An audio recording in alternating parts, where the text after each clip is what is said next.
എത്ര കഠിനമായ പരിതസ്ഥിതിയിലും തൻ്റെ ലക്ഷ്യത്തിനു നേരെ ചുവട് വച്ച് നീങ്ങുന്നവർക്ക് മാത്രമേ ഭാഗ്യം പോലും തുണയ്ക്കുകയുള്ളൂ. കേട്ടറിവ് വെച്ച് ആരെയും വിലയിരുത്താതിരിക്കുക. ഒരുപക്ഷെ കേട്ടതെല്ലാം മറ്റാരുടെയോ ഊഹം മാത്രമായിരിക്കും. മിക്ക ആളുകളും ജീവിതത്തിൽ പരാജയപ്പെടുന്നത് ചെറിയ കാര്യങ്ങളിൽ അനാവശ്യമായ പ്രാധാന്യം നൽകുമ്പോഴാണ്.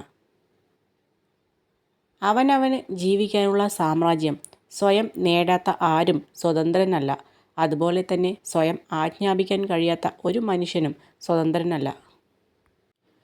ഇനി എത്ര തന്നെ സ്വാതന്ത്ര്യം ഉണ്ടെങ്കിലും മറ്റുള്ളവരുടെ ഇഷ്ടങ്ങളിൽ കൈകടത്താതിരിക്കുന്നതാണ് ബന്ധങ്ങൾ നിലനിർത്താൻ നല്ലത്. വിലയറിയാതെ വലിച്ചെറിയുന്ന പലതും വിലയറിയുമ്പോൾ വില കൊടുത്താലും വാങ്ങാൻ കഴിയാതെയാവും. ജീവിതം മനോഹരമാക്കാൻ ഒരു വഴിയേ ഉള്ളൂ. തേടിപ്പോകാതെ തേടി വരുന്നവരെ ചേർത്തു പിടിച്ചാൽ മതി. ചില വാക്കുകൾക്ക് അങ്ങനെയൊരു പ്രത്യേകതയുണ്ട്. പറഞ്ഞയാൾ മറന്നുപോകുമെങ്കിലും കേട്ടയാൾ മരിക്കുവോളം ഓർമ്മയിൽ സൂക്ഷിക്കും. ആരോടും അമിതമായ സ്നേഹമോ കരുതലോ വാത്സല്യമോ കാണിക്കരുത്. കാരണം സൗജന്യമായി ലഭിക്കുന്നതെന്തും വില കുറച്ചു കാണുന്നത് മനുഷ്യൻ്റെ പ്രവണതയാണ്. അടുപ്പമുള്ളവരോട് പരമാവധി നുണ പറയാതിരിക്കുക. പലപ്പോഴും സത്യമറിഞ്ഞിട്ടും നിങ്ങൾ എന്താണ് പറയുന്നത് എന്ന് അറിയാൻ വേണ്ടി മാത്രം ചോദിക്കുന്നവരാണ് ഭൂരിഭാഗവും. മനുഷ്യൻ്റെ ഏറ്റവും വലിയ ശക്തി അവൻ്റെ മനസ്സാണ്.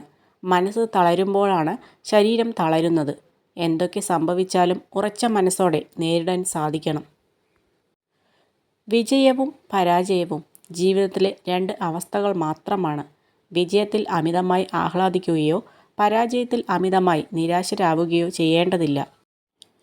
നിങ്ങളെ വിധിക്കാൻ ആർക്കും അവകാശമില്ല. കാരണം നിങ്ങൾ എന്താണ് അനുഭവിച്ചത് എന്ന് ആർക്കും അറിയില്ല. അവർ കഥകൾ കേട്ടിരിക്കാം, പക്ഷെ നിങ്ങളുടെ ഹൃദയത്തിൽ തോന്നിയത് അവർക്ക് അനുഭവപ്പെട്ടിട്ടില്ല. എല്ലാം വിധി പോലെ നടക്കട്ടെ എന്ന് കരുതരുത്. നിങ്ങളുടെ ജീവിതത്തിലെ വെറും 10% മാത്രമാണ് വിധി. ബാക്കി 90% നിങ്ങളുടെ പ്രതികരണത്തെ ആശ്രയിച്ചിരിക്കുന്നു. പുതിയ ജീവിത അനുഭവങ്ങളിലേക്ക് നീങ്ങുക.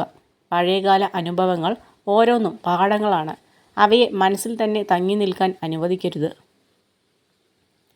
ബുദ്ധിമാന്മാർ ചില അവസരങ്ങളിൽ മിണ്ടാതിരിക്കുന്നു. അറിവ് മാത്രമുള്ളവർ സംസാരിച്ചു തുടങ്ങുന്നു. എന്നാൽ വിഡ്ഢികൾ വാദപ്രതിവാദങ്ങളിൽ ഏർപ്പെട്ടുകൊണ്ടിരിക്കുന്നു.